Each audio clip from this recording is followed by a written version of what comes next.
अगर आप ज़कात नहीं देते हैं तो क्या अंजाम होगा? कुरान कहता है वल्लज़ीना यकनिज़ून अज़्ज़हबा वल फ़िद्दता वला युनफ़िक़ूनहा फ़ी सबीलिल्लाह। जो लोग सोना चांदी इकट्ठा करते हैं और उसको अल्लाह की राह में ज़कात नहीं देते हैं, फ़बश्शिरहुम बिअज़ाबिन अलीम, उनको दर्दनाक अज़ाब की खुशखबरी सुना दो।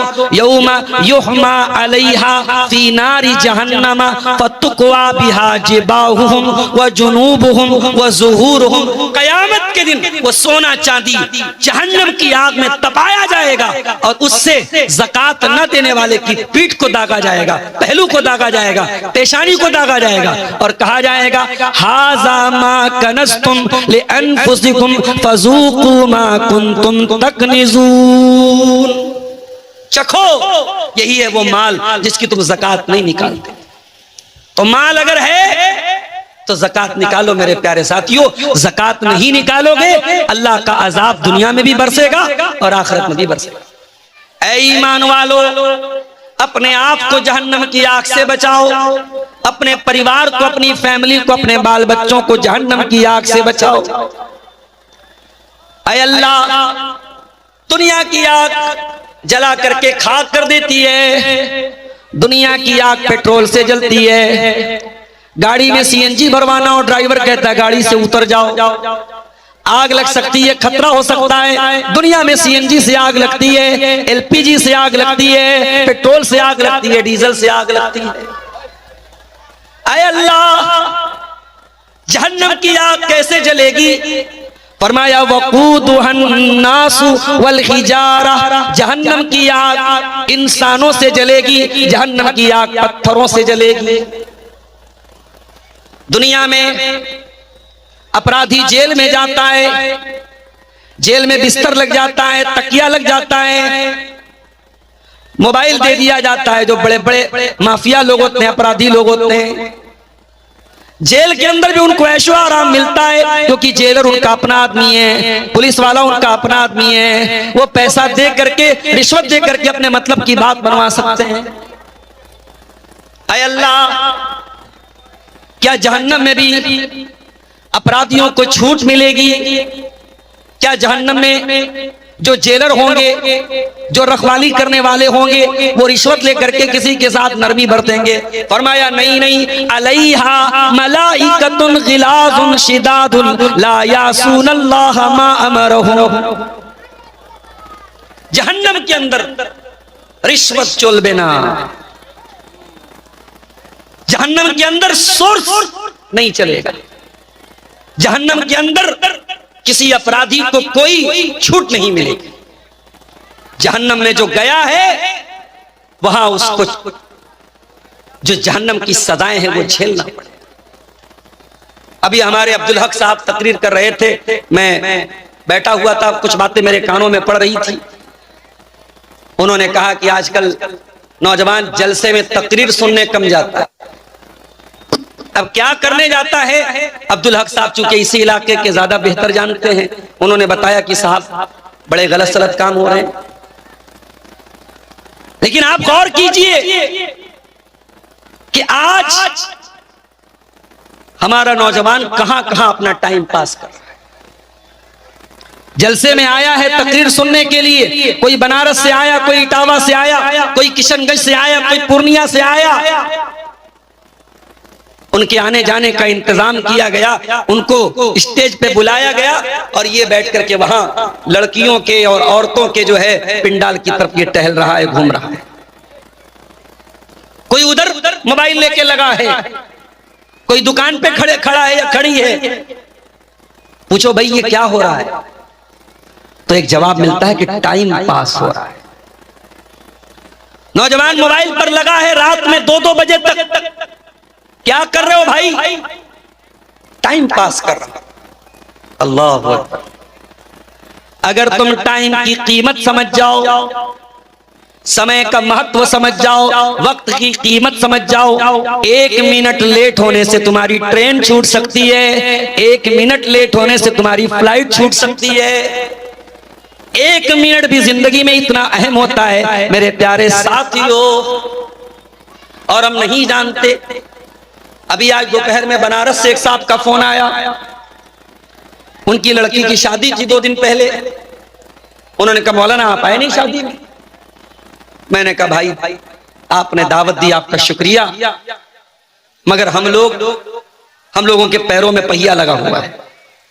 जहां में अहले ईमा सूरत खुर्शीद जीते हैं, इधर डूबे उधर निकले, उधर डूबे इधर निकले। रात में मैं होता हूं आपके रोशना में, आपके मनिहारी में, आपके लाभा में, आपके प्राणपुर में, सुबह पटना में होता हूं 6 बजे, 8 बजे बनारस में होता हूं। मेरा कोई ठिकाना नहीं है मेरे भाई। मैंने कहा शादी में मेरी दुआएं आपके साथ हैं, मैं शादी में नहीं आ पाया। उन्होंने कहा मौलाना एक बात आपसे कहना चाहता।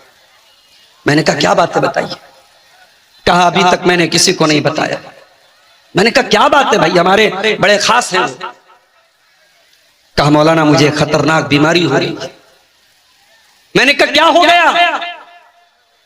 कहा कि कैंसर की बीमारी हो गई। मैंने कहा कंफर्म हो गया। कहां कंफर्म हो गया। मैंने कहा कहां हुआ है। कहा खाने की नली में हुआ है, खाना खा रहा हूं हलक के नीचे नहीं उतर रहा। अल्लाह अकबर। 2 दिन पहले एक आदमी लड़की की शादी करता है, 1000 लोगों को खाना खिलाता है, धूमधाम से शादी कर रहा है, और 2 दिन के बाद मुझको फोन करके कह रहा है मौलाना दुआ कीजिएगा मुझे कैंसर हो गया। आदमी बुलबुला है पानी का, क्या भरोसा है जिंदगानी का। 2025 की नवंबर की आज की तारीख में आप यहां बैठे हैं 5 तारीख को। कोई गारंटी है कि आप अगले साल नवंबर में 2026 में जिंदा होंगे आप या मैं? कोई गारंटी नहीं। मैंने तो 2025 की जगह 2026 कह दिया। अरे हम तो ये भी गारंटी नहीं ले सकते कि 5 नवंबर की रात में जलसा हो रहा है, हम 6 नवंबर की सुबह में जिंदा रहेंगे या नहीं रहेंगे। अल्लाह के प्यारे नबी अपने साहबी अब्दुल्लाह इब्न उमर से कहते हैं कंधा पकड़ के, कुन फिद दुनिया का अन्नका गरीब। ऐ अब्दुल्ला दुनिया में उस तरीके से जिंदगी गुजारना जैसे परदेसी जिंदगी गुजारता है। कटिहार का एक आदमी दिल्ली रह रहा है, मुंबई रह रहा है, कलकत्ता रह रहा है, फ्लैट भी ले लिया, मकान भी ले लिया, दुकान भी चला रहा है, कारोबार भी अच्छा चल रहा है, मगर है वो वहां पे परदेसी। उसको अपना वतन जरूर याद आता है, अपना गांव जरूर याद आता है, अपने माँ बाप जरूर याद आते हैं, अपना खेत खलियान जरूर याद आता है। अल्लाह के नबी ने फरमाया कुन फिद दुनिया का अन्नका गरीब। ऐ अब्दुल्ला दुनिया में इस तरीके से जिंदगी गुजारो जैसे परदेसी जिंदगी गुजारता है। दुनिया से दिल न लगाओ। जगह जी लगाने की दुनिया नहीं है, ये इबरत की जा है, तमाशा नहीं है। ये इबरत की जगह है मेरे साथ। यहां टाइम पास कर रहे हो, बहुत भारी पड़ेगा, बहुत भारी पड़ेगा।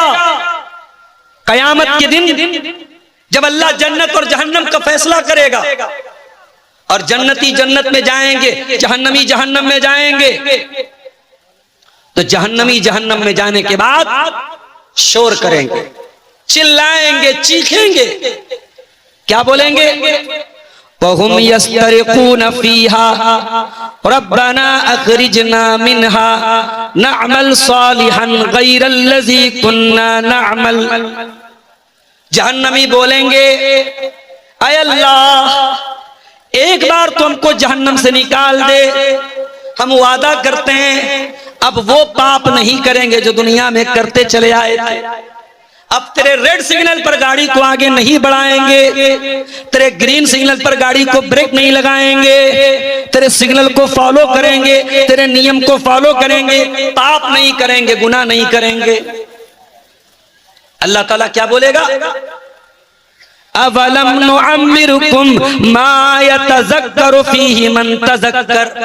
ऐ मेरे बंदो आपको पूरा समय दिया गया, जवानी मिली, बुढ़ापा मिला, 50 साल के हुए, 60 साल के हुए, 70 साल के हुए, आपका समय शेष हो गया, आपका समय समाप्त हो गया, आपका वक्त खत्म हो गया। अब आपको समय नहीं मिलेगा। जितना समय मिलना था, जितना जीवन मिलना था, जितना वक्त मिलना था दुनिया में आप पा चुके। अब यहां कोई समय आपको नहीं मिलेगा। अब यहां आपको जहन्नम में जलना है तो जलना है, जाना है तो जाना है। मेरे प्यारे साथियों, आइए, बहुत लंबी तकरीर आपके सामने नहीं करना है। कुरान खोलते हैं और कुरान से पूछते हैं कि तू बता, जिंदगी में ग्रीन सिग्नल कहां है और रेड सिग्नल कहां है? ऐ कुरान तू बता, हमें क्या करना है, क्या नहीं करना है। कुरान बहुत सारी बातें बताता है, एक तकरीर में पूरा नहीं हो पाएगा। कुछ मोटी मोटी बातें, कुछ बड़े बड़े सिग्नल जो कुरान हमें ग्रीन सिग्नल देता है, कुरान हमें रेड सिग्नल देता है, वो दोनों मैं आपको बताऊंगा इंशाअल्लाह। कुरान का पहला पारा खोलो। कुरान कहता है अलिफ लाम मीम ज़ालिकल किताबु ला रैब फीहि हुदल लिल मुत्तकीन अल्लज़ीना युमिनूना बिल गैब व युकीमूनस सलाह। कुरान किसके लिए हिदायत है? कुरान मुत्तकियों के लिए हिदायत है। ऐ अल्लाह, मुत्तकी कौन है? फरमाया मुत्तकी की एक पहचान ये है, वो युकीमूनस सलाह, वो नमाज कायम करते हैं। ऐ अल्लाह, मैं तो बड़ा व्यस्त इंसान हूं, बहुत बिजी हूं, मुझे दुकान भी देखना है, बिजनेस भी करना है, सरकारी जॉब में भी हूं, क्या मुझको भी नमाज पढ़ना है? अल्लाह कुरान में कहता है इन्नस सलाता कानत अलल मुमिनीना किताबम मौकूता। ऐ मेरे बंदे, तू बिजनेस करे चाहे नौकरी करे, तू बिहार के गांव में हो या मुंबई और दिल्ली जैसे शहर में हो, तू जहां पर भी हो तुझको नमाज पढ़ना है। ऐ अल्लाह, मैं तो उत्तर प्रदेश का रहने वाला हूं, दूसरे स्टेट में आया हूं, क्या यहां पर भी मुझे नमाज पढ़नी है? लैसा अलैकुम जुनाहुन अन तक़सुरू मिनस सलाह। सफर की हालत में तुम कसर करके नमाज पढ़ोगे, 4 रकात वाली नमाज को 2 पढ़ोगे, सुन्नतें नहीं पढ़ोगे फजर के अलावा, लेकिन पढ़ना है तुमको नमाज। ऐ अल्लाह, किबला नहीं समझ में आ रहा है,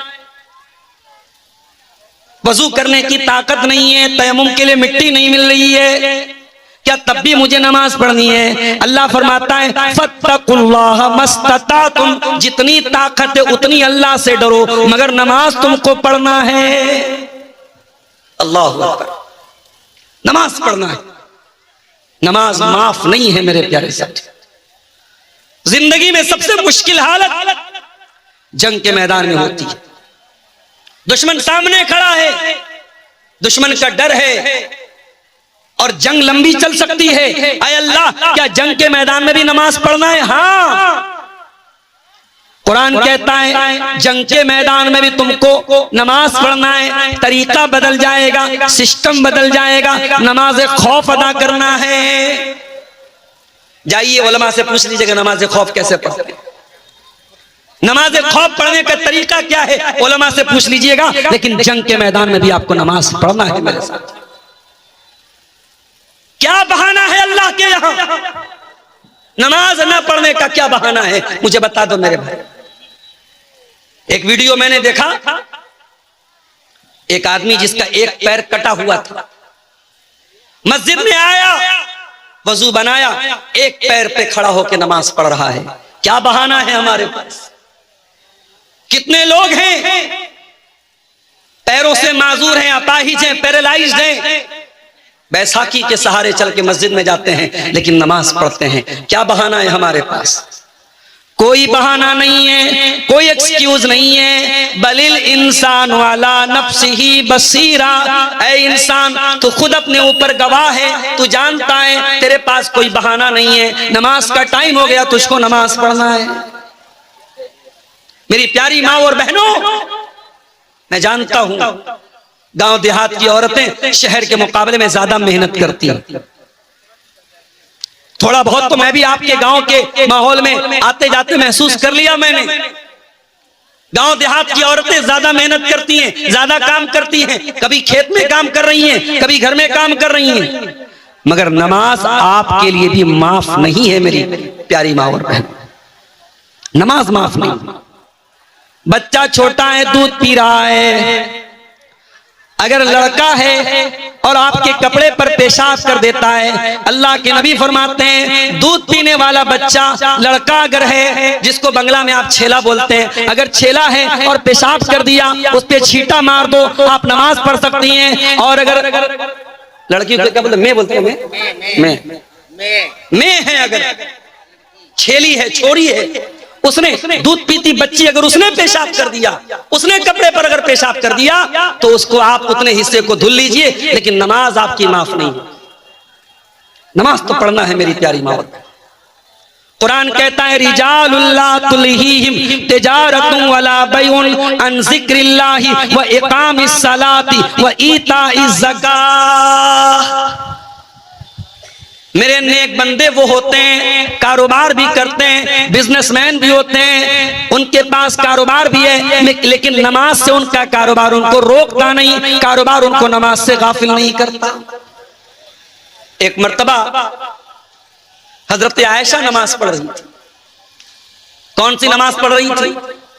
चाश्त की नमाज। चाश्त की नमाज जानते हैं आप लोग? बहुत सारे लोग नहीं जानते होंगे। एक नफली नमाज है, पढ़ोगे तो सवाब है, नहीं पढ़ोगे तो कोई गुनाह की बात नहीं। 2 रकात भी पढ़ सकते हैं, 4 रकात भी पढ़ सकते हैं। कब पढ़ते हैं इसको? कखुन पढ़वें? सूरज के निकलने के बाद। सूरज निकल गया, बुलंद हो गया, 15-20 मिनट के बाद आप चाश्त की नमाज पढ़ सकते हैं। एक समय तो वो है। दूसरा समय सुबह 10-11 बजे जब अच्छी खासी धूप निकल गई हो, उस टाइम भी आप इस नमाज को पढ़ सकते हैं। इसको चाश्त की नमाज भी बोलते हैं, इसको इशराक की नमाज भी बोलते हैं, इसको अव्वाबीन की नमाज भी बोलते हैं। बहुत सवाब है इसका। अगर आपने 2 रकात नमाज पढ़ी चाश्त की, तो बदन में जितने जोड़ हैं, हर जोड़ की तरफ से दान हो जाएगा, हर जोड़ की तरफ से अल्लाह की राह में सदका हो जाएगा। अब ये मत सोचिएगा कि अब्दुल गफ्फार साहब ने बता दिया है अब 2 रकात नमाज पढ़ लेंगे, अब जलसा में दान नहीं देंगे। वो जलसा वाला दान अलग है भाई, वो दान आप मस्जिद मदरसे में करते रहेंगे। बदन के हर जोड़ पे जो सदका है, वो सदका आप 2 रकात नमाज पढ़ लेंगे चाश्त की, आपका अदा हो जाए। हजरत आयशा चाश्त की नमाज पढ़ रही हैं। मेरी कितनी प्यारी माए बहनें जो जानती भी नहीं होंगी कि चाश्त की भी कोई नमाज होती है। हजरत आयशा चाश्त की नमाज पढ़ रही हैं। उनका भतीजा, उनके भाई का बेटा, जिसका नाम कासिम बिन मोहम्मद था, अपनी फूफी से मिलने के लिए आया। देखा मेरी फूफी नमाज पढ़ रही हैं और नमाज में सूरह तूर की आयत नंबर 27 तिलावत कर रही हैं, जिसमें अल्लाह फरमाता है जब जन्नती जन्नत में जाएंगे तो कहेंगे फमन्नल्लाहु अलैना व वक़ाना अज़ाबस समूम। ऐ अल्लाह, तेरा करम है हम पर, तेरा उपकार है हम पर, तेरा एहसान है हम पर कि तूने जन्नत में पहुंचा दिया और जहन्नम से बचा लिया। कासिम बिन मोहम्मद कहते हैं उनके भतीजे कि मैंने देखा मेरी फूफी नमाज पढ़ रही हैं और यही आयत बार बार पढ़ती चली जा रही। कहते हत्ता मलल, तो मैं थक गया और मैं वहां से मार्केट चला गया, बाजार चला गया और बहुत देर के बाद अपना सामान वगैरह खरीदने के बाद, अपनी जरूरत पूरी करने के बाद मैं आया। मैं क्या देखता हूँ, मेरी फूफी जान उसी हालत में खड़ी हैं, उसी आयत को पढ़ती चली जा रही हैं और रोती चली जा रही हैं। फमन्नल्लाहु अलैना व वक़ाना अज़ाबस समूम। एक नमाज ये भी थी मेरे साथ कि एक आयत पर नबी की बीवी रोती चली जा रही है और पढ़ती चली जा रही है। और एक नमाज हम लोग पढ़ते हैं, शायर कहता है तुझे क्या मिलेगा नमाज में, तेरा दिल तो है सनम आशना, तुझे क्या मिलेगा नमाज में। हमारा दिल कहीं और रहता है, दिमाग कहीं और रहता है और सर सजदे में रहता है। होती है नमाजें अब भी तो दुनिया की निगाहों में, लेकिन होती है नमाजें अब भी तो दुनिया की निगाहों में, लेकिन एक सर को झुकाना याद रहा, एक सर को झुकाना याद रहा, सजदे की हकीकत भूल गए, ईमान की दौलत खो बैठे, इस्लाम की अजमत भूल गए। तो नमाज पढ़ना है हमें। और आगे बढ़िए, कुरान कहता है वआतु ज़का, ज़कात अदा करो। ये भी कुरान का ग्रीन सिग्नल है। 52.5 तोला अगर चांदी है, 7.5 तोला सोना है, 85 ग्राम सोना है। सोने का रेट क्या चल रहा है, किसी को है मालूम? ज्यादा है भाई, 1,30,000 के करीब चल रहा है। 30 हो गया था, अभी कुछ कम हो गया, 1,20,000 के करीब चल रहा है। 1,18,000। देखिए ये हमारे ज़ियाउल भाई सोना चांदी का ज्यादा लेन देन करते हैं, इनको मालूम है। सोना अगर आपके पास 85 ग्राम है, 24 कैरेट सोना, अगर आपके पास 22 कैरेट है या 20 कैरेट है तो थोड़ा कम कर लीजिए, क्योंकि उसकी कीमत कम होती है। अगर 24 कैरेट सोना कितना होना चाहिए? 85 ग्राम, 85 ग्राम या उससे ज्यादा, तो आपको ज़कात देना पड़ेगा। अनिवार्य है, कंपलसरी है, जरूरी है। अगर आप ज़कात नहीं देते हैं तो क्या अंजाम होगा? कुरान कहता है वल्लज़ीना यकनिज़ून अज़्ज़हबा वल फ़िद्दता वला युनफ़िक़ूनहा फ़ी सबीलिल्लाह। जो लोग सोना चांदी इकट्ठा करते हैं और उसको अल्लाह की राह में ज़कात नहीं देते हैं, फ़बश्शिरहुम बिअज़ाबिन अलीम, उनको दर्दनाक अज़ाब की खुशखबरी सुना दो। यौमा युहमा अलैहा फ़ी नारि जहन्नम फ़तुक़वा बिहा जिबाहुहुम व जुनूबुहुम व ज़ुहूरुहुम। क़यामत के दिन वो सोना चांदी जहन्नम की आग में तपाया जाएगा और उससे ज़कात न देने वाले की पीठ को दागा जाएगा, पहलू को दागा जाएगा, पेशानी को दागा जाएगा और कहा जाएगा हाज़ा मा कनज़्तुम लिअन्फुसिकुम फ़ज़ूक़ू मा कुन्तुम तकनिज़ून। चखो, यही है वो माल जिसकी तुम ज़कात नहीं निकालते। तो माल अगर है तो ज़कात निकालो मेरे प्यारे साथियों। ज़कात नहीं निकालोगे अल्लाह का अज़ाब दुनिया में भी बरसेगा और आखिरत में भी बरसेगा। और आगे बढ़िए, कुरान कहता है वलिल्लाहि अलन्नासि हिज्जुल बैति मन इस्तता इलैहि सबीला। जिसके पास इतना धन दौलत है वो अल्लाह के घर का हज कर सकता है, उसके ऊपर हज फर्ज है। अभी हमारे अब्दुल हक भाई जिस इलाके में सिमरिया में रहते हैं, वहां के करीब में सदलपुर एक गांव है, वहां मैं गया। एक हाजी साहब मुझको मिले, उनका बेटा बेंगलोर में काम करता है, अच्छा पैसा कमाता है। वो हाजी साहब नहीं थे, मैं उनको एहतराम में हाजी बोल रहा हूं। मैंने पूछा चाचा आपने हज किया? बोले नहीं मौलाना मैंने हज नहीं किया। मैंने कहा क्यों नहीं किया आपने हज? पैसा तो आपके पास है अल्हम्दुलिल्लाह और उम्र भी आपकी 60-65 साल हो गई, अब जिंदगी का कोई ठिकाना नहीं, हज क्यों नहीं कर रहे आप? तो वो चचा क्या बोले? बोले मौलाना साहब बहुत सारे लोग हज करके आके झूठ बोलते हैं, गीबत करते हैं, गाली बकते हैं, गलत काम करते हैं, इसलिए मैं हज नहीं करना चाहता हूं। हज करना आसान है, करके निभाना मुश्किल है। मैंने कहा चचा जान माफ कीजिएगा, आपका ये बहाना और आपका ये एक्सक्यूज, आपका ये उज्र अल्लाह ताला क्या चोल बेना नहीं चलेगा ये। मैंने कहा एक नमाजी नमाज पढ़ रहा है और साथ में ज़िना कर रहा है, तो क्या आप नमाज पढ़ना छोड़ देंगे? रोजा रखने वाला रोजा रख रहा है और रात में मोबाइल पर ब्लू फिल्म देख रहा है, तो आप क्या रोजा रखना छोड़ देंगे? मैंने कहा आपके पास अगर माल है, हज फर्ज है, आप ताखिर मत कीजिए, पछताना पड़ जाएगा।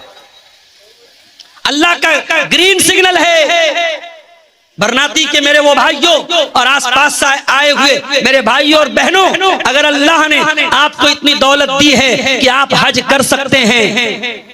आजकल एक आदमी के हज पे तकरीबन 4 लाख रुपए खर्च आ रहे हैं, यानी अगर मियां बीवी हज करने जा रहे हैं 8 लाख रुपए चाहिए। अगर आपको अल्लाह ने इतना नवाजा है कि आप अपने बाल बच्चों को खिला के पिला के आप 8 लाख रुपया आसानी से इंतजाम करके हज कर सकते हैं, तो हज फर्ज है। आप देर न कीजिए, आप ताखिर न कीजिए, आप जल्दी कीजिए। मौत का कोई भरोसा नहीं है मेरे प्यारे। तो ये शरीयत का ग्रीन सिग्नल है। नमाज का टाइम हुआ, नमाज पढ़ो। रमजान का महीना आया, रोजा रखो। माल के ऊपर ज़कात फर्ज है, ज़कात दो। हज करने की ताकत है, हज करो। एक और ग्रीन सिग्नल बताता हूं शरीयत का। आप ईमान लाए, मुसलमान हैं आप, अब इस इस्लाम पर कायम भी रहना है, इस्लाम को छोड़ना नहीं है। इन्नल्लज़ीना क़ालू रब्बुनल्लाहु सुम्मा इस्तक़ामू ततनज़्ज़लु अलैहिमुल मलाइका, जो लोग अल्लाह को अपना रब मानते हैं और फिर उसी के ऊपर जम जाते हैं, कुरान कहता है अल्लाह के फरिश्ते आकर के खुशखबरी सुनाते हैं, अल्लाह तखाफू वला तहज़नू व अबशिरू बिल जन्नतिल्लती कुंतुम तुअदून। डरो नहीं, भय न करो, घबराओ नहीं, तुमको जन्नत मिलेगी जिसका तुमसे वादा किया गया है। ईमान पे कायम रहना है मेरी प्यारी बहनों। कोई इंस्टाग्राम पे आया, कोई फेसबुक पे आया, कोई व्हाट्सएप पे आया, प्यार के 2 मीठे बोल दिया, तुम ईमान छोड़ने को तैयार हो गए। अभी कल की खबर है, मोबाइल पर मेरे पास मैसेज आया, बरेली में एक मुसलमान लड़की, नाम था नेहा अंसारी, इस्लाम छोड़ के अपने गैर मुस्लिम बॉयफ्रेंड के साथ 3-4 महीने तक उसके साथ बगैर शादी के हरामकारी करती रही, ज़िना करती रही, जिसको आज की दुनिया में लिव इन रिलेशनशिप कहा जाता है। आज की दुनिया में हराम तरीके से मर्द और औरत को रहने के लिए एक बड़ा अच्छा सा लफ्ज़ तलाश किया गया, लिव इन रिलेशनशिप। याद रखो, इस्लाम में मर्द और औरत के दरमियान कोई लिव इन रिलेशनशिप की इजाजत नहीं है, कोई गर्लफ्रेंड बॉयफ्रेंड की इजाजत नहीं है। इस्लाम में एक ही रिश्ता है मर्द और औरत के बीच में ताल्लुक को जायज करने का, और वो निकाह का रिश्ता है। और मेरी बहनों, बड़े अदब के साथ तुमसे कहना चाहता हूं, बड़ी मोहब्बत के साथ कहना चाहता हूं। मैं कभी कभी जलसों में जाता हूं तो पता लगा जलसे में कोई लड़की किसी लड़के के साथ भाग गई। अफसोस होता है, दर्द होता है, तकलीफ होती है कि दीनी प्रोग्राम है, जलसा है और वहां ये हरकतें हो रही हैं। मैं बड़े साफ अल्फाज में अपनी जवान बहनों से कहना चाहता हूं, जो लड़का तुमसे मोहब्बत का इकरार कर रहा है, इंस्टाग्राम पे तुमको मैसेज भेज रहा है, व्हाट्सएप पे मैसेज भेज रहा है, फेसबुक पे मैसेज भेज रहा है, अगर वो तुमसे सच्चा प्यार करता है तो वो जिना करके तुमको जहन्नम में लेके नहीं जाएगा, वो निकाह करके जन्नत का हम सफर बनाए। तुम नौकरानी नहीं हो, तुम महारानी हो, और महारानी से मिलने के लिए महारानी के पीए से मिलना पड़ता है, महारानी के गार्ड से मिलना पड़ता है। इस्लाम की नजर में औरत महारानी है, और महारानी का पीए कौन है? उसका बाप है, उसका भाई है, उसका गार्जियन है। आप से अगर कोई लड़का ये इकरार कर रहा है कि मैं तुमसे बहुत मोहब्बत करता हूं, तो प्रॉपर चैनल से आओ, सही रास्ते से आओ, मेरे वालिद के जरिए निकाह का पैगाम भेजो। मेरे वालिद तैयार हैं, मेरे गार्जियन तैयार हैं, मैं निकाह करके हलाल रिश्ते में तेरे साथ आऊंगी, मैं जिना करके हराम रास्ते से तेरे पास आके जहन्नम में तेरे साथ नहीं जाऊंगी। ये तय कर लो मेरी बहन, और ये बात याद रखो, शैतान का पुराना फार्मूला है, खराब माल को अच्छी पैकिंग में पैक करके शैतान पेश करता है। हमारे बाप आदम और हमारी माँ हव्वा को जब शैतान ने बहकाया तो ये कह के नहीं बहकाया कि पेड़ खा लो जन्नत से निकल जाओगे। अला अदुल्लुकुम अला शजरतिल खुल्दी व मुल्किन ला यबला। ऐ आदम, ऐ हव्वा, ये जो पेड़ जिसके करीब जाने से अल्लाह तुमको मना कर रहा है, ये पेड़ अगर खा लोगे तो तुम हमेशा जन्नत में रहोगे। ये ट्री ऑफ इटर्निटी है, ये अमृत वाला पेड़ है, इसको खा लोगे तो कभी मृत्यु नहीं आएगी, कभी नहीं मरोगे। तो शैतान का पुराना तरीका है, कभी बेहयाई को फैशन का नाम देता है, कभी जिना को प्यार का नाम देता है, कभी शराब को बियर का नाम देता है, कभी नंगेपन को मॉडर्न और फैशन का नाम देता है। शैतान की पैकिंग से धोखा न खाना। कुरान कहता है इन्नहु लकुम अदुव्वुम मुबीन, शैतान तुम्हारा खुला हुआ दुश्मन। मेरे भाइयों, ये तो ग्रीन सिग्नल हो गए। अब आइए कुछ शरीयत के रेड सिग्नल भी देख लेते। शरीयत हमसे कहती है सूद न खाओ, या अय्युहल्लज़ीना आमनू ला ताकुलुर रिबा, ऐ ईमान वालों सूद और ब्याज मत खाओ।